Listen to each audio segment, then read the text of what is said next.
Hello, welcome to the One I Have Spare Time podcast. My name is Frank, and I'll be sitting here talking to you for a few minutes. As usual, we're in clothes. I've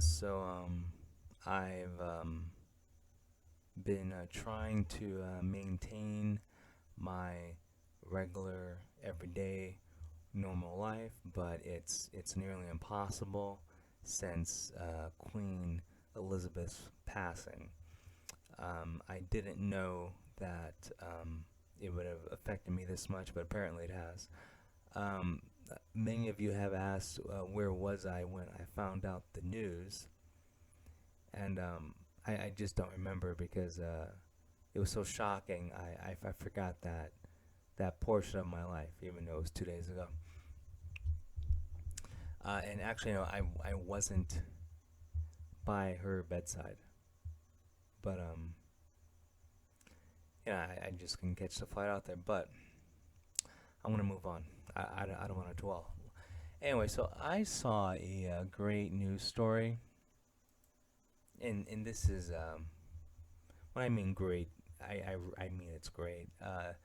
There was a Georgia police officer. He was arrested in Florida uh, in a prostitution sting.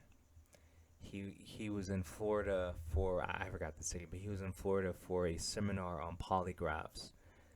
Okay, and anyway, so he got caught in a prostitution sting, and the thing that's funny, the undercover officers said that he lied about why he was there. I just think that's funny because he was there for a polygraph seminar.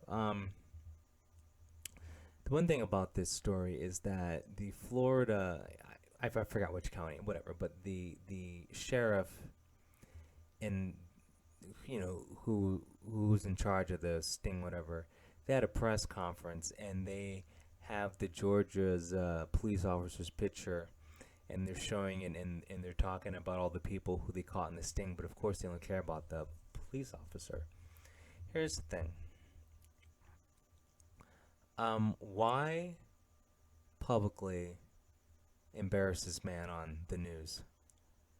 So, like, you busted a bunch of people in a prostitution sting. Is there a reason why you have to put this on the news? You know? Um, yeah, like they got his name, like they got all the details, and of course the story only focuses on the cop who got arrested. Now, I'm not gonna say the cop's name because enough damage is done. The only time I mention someone's name is if they do a public shooting, like a mass shooting, because. Anyway, here's the thing: prostitution should be legal. It shouldn't even be called prostitution because it's like that's what the average woman does in the first place. Why do you think these women go out with certain types of guys, and then once the guy has shown that he has value, meaning money, status, whatever, a really, a good job that provides, basically money, like a nice place, once again, basically money. She's more than happy to sleep with this guy. You know, you don't see. Well, maybe you do see, but you don't see women, like walking around sleeping with bums. Well, that the single mothers do, but I mean, the average woman is a prostitute. It's just she's doing it via Tinder. You know, I've known plenty of women that like match with someone on Tinder just to get some free, actually just free food, free dinner, and like if the guy's a regular, she'll like sleep with him like to keep it up. Which I know, like, why would you be a prostitute for food? I don't know. This isn't Greece or Turkey, but sorry, I'm naming countries with bad economic situations where women are actually prostituting themselves for a ham sandwich. God, I wish I lived there. Actually, I wish I don't. I wish whatever, because I wouldn't be able to afford the ham sandwich in the first place. So, but yeah, why are we wasting our tax dollars on a prostitution sting? I mean, I think, men are willing to pay for sex because the average man only wants sex from a woman, and he doesn't want to go through the bullshit of dating her, going through her shit test, just doing things he doesn't want to do, like whatever, visiting her family, hanging out with her friends, being nice to her annoying gay friend. It's like there's a lot of downfalls. There's a lot of disadvantages. There's a lot of like time wasting events that men have to go through to actually have sex with a woman. So just paying for it cuts through all that bullshit. It's a time saver, and the guy gets what he wants, and the woman gets what she wants. She wants money. He wants to get laid. Why are we, trying to like? I don't know. It just makes no sense. It's very natural, like most normal men are attracted to women, and most normal women are attracted to money. I don't see why this isn't, it's a perfect marriage. Why are we arresting people? And you know what the sad thing is? It doesn't solve crime. Let's just say the next 5 hours, okay? You take off the streets. You take you take every John off the street, and you take every, I don't know, just call him Mary. You take every Mary off the street. So there are no more Johns and there are no more prostitutes. You take them away. What really happens? I bet you our lives don't change. Seriously. Because why would it change? It's a victimless crime. Now I understand if like whatever, like one of the millions of illegal aliens that came across, because like a lot of them are sex trafficked people. That's why the Democrats are letting them in, obviously. So I understand if it's like a kidnapped person being forced into prostitution. Yeah, like arrest the people involved in this. But we're talking just adults that are willing to pay for sex, adults that are willing to sell the sex. Why is this a crime? I don't know. It makes no sense. It needs to be fixed though, because like like I didn't know having sex was newsworthy. You know, I didn't know going to a prostitute was like the end all be all of this person, of these people, and you have to be arrested. Like why ruin someone's career because they wanted to pay for sex. It's just unbelievable. And the guy they arrested is a cop. So what? Like, do you think he's really gonna get in trouble for this? No, because deep down, at the end of the day, a lot of people do this. I mean, like, look at all the women right now who are on OnlyFans. That's prostitution. Pay me, a certain amount of money to see me do this. Pay me money, and I will do this for you. It's the same thing. I don't get it, but whatever. Clown world continues. So here's another random. Well, I say random because I wasn't looking for it. It just showed up on my newsfeed. A this is what this country needs, folks. Boise Pride cancels drag kids event after organizers received death threats. So in Boise, Idaho, there's a pride thing, and pride means a bunch of people who want to get together, who want to you know groom our kids. But anyway, so a Boise Pride group, whatever, has to cancel an event because they wanted to have a drag kids event. They were receiving death threats. Good. I don't. This is great news. We shouldn't be having drag kids events, and the people who are organizing these events are obviously groomers. So it takes, good old regular people to put it into it. So I'm glad that someone stepped up to do this crap. But the thing that I don't understand, how come this isn't bigger news? Like, this should be, like, front page uh, news. I don't get it. But I don't know. And also there's a bunch of different versions of the story, because once again, uh, all media lies.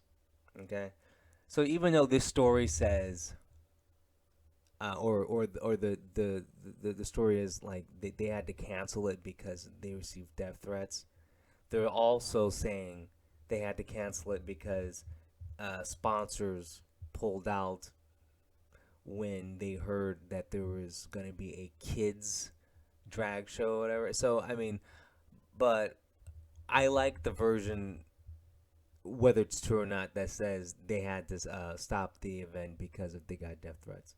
I would like to think that there are just so many, because it's Boise, Idaho. Like I used to live in Actually, I don't really know my states. I think I used to live there. I'm not sure. They're all the same, right? A flyover state's a flyover state. But anyway, in these, see, people have to realize, like, not every state is like New York or California, aka a shithole. We're just like, it's the I call it the Instagram, the Facebook, the Twitterification of a society where you just put your business out there. So, like, the reason why these people feel comfortable even doing this is because, whatever, like, I don't have Facebook, but I used to have Facebook. I got banned from Facebook. But, you'll have people post on Facebook, like, you know, it'll be a guy, you're like, putting on my dress today, and it's like, okay, apparently. And I've never seen a post like that, but you know what I'm saying. You know, like every post on like Instagram is like some thought, and then she goes there's a link tree to my OnlyFans and my Fansly, and it's like no one is ashamed anymore. Like this, like pride thing, drag thing. There used to be a time where people like that were ashamed, and they didn't like go, hey, let's invite kids on our gay date. But now they do that. Like, but before, this stuff used to be like private. Like before, when a woman was cheating on her husband, she did it behind her back. Now she posted on Twitter. Now she goes on a podcast and brags about it. Like, there used to be a time where there was shame. Like, I can't tell you how many women are bragging about their OnlyFans, their whatever accounts, their sugar baby daddy lifestyle, just bragging about it. Before, because our society had shame, women wouldn't do that. Before, when our society had shame, you wouldn't have people, like, you wouldn't have gay people having a kids drag show, because you just wouldn't. Like, you get your ass kicked. I mean, that's some like groomer shit right there. And the way our society is going is just out in the open. But apparently in Idaho, in Boise, Idaho, that's not gonna fly.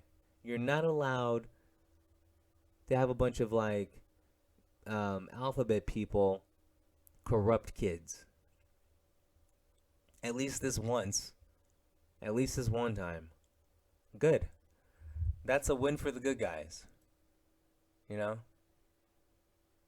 And like, you wonder why kids have psychological issues because they have horrible parents that take them to drag kid events.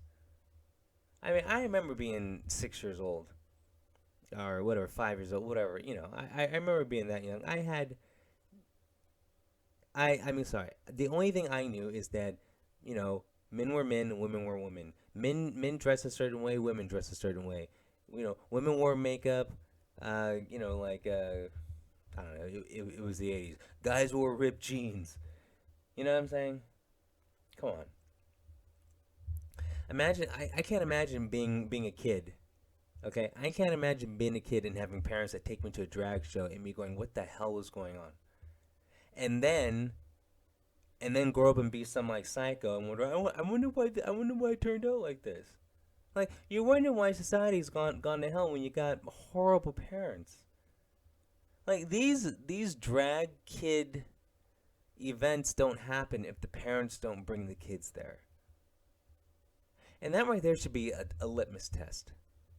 If you think it's okay to take your kid to one of those, your kid should be taken away immediately. If you're teaching your kid anything other than like he's a boy and she's a girl, your kid should be taken away immediately. Like instantly. Like there should be I mean, I know we don't have the Stark technology for this, but like instant teleportation into a foster care. Even though foster care isn't that good, it's better than being raised by parents who take you to a drag show. We have to fight for normalcy.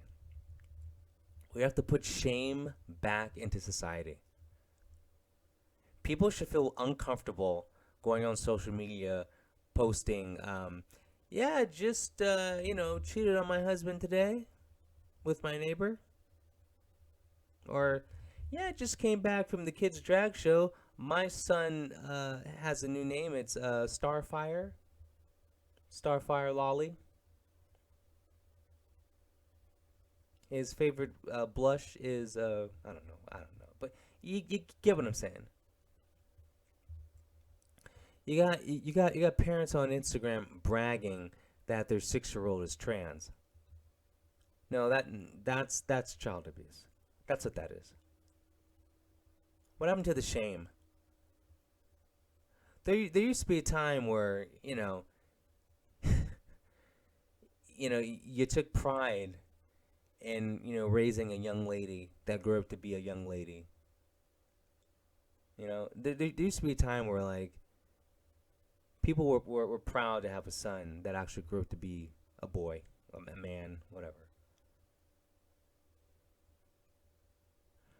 I don't, and I know it's not the children's idea. It's like, why would a child want to go to a pride drag kids show? Why? I don't understand. I don't understand. You know? I don't get it. Anyway, so I'm glad that this happened, and then, I don't know. I just don't understand the mentality of the whole situation. Granted, if it was a like bring your kids to a like a Korean escort event, I take my kids, and because like that's educational. And that actually makes the world a better place. But I digress. Actually, I can picture that happening like a whatever a Los Angeles, California escort tutorial.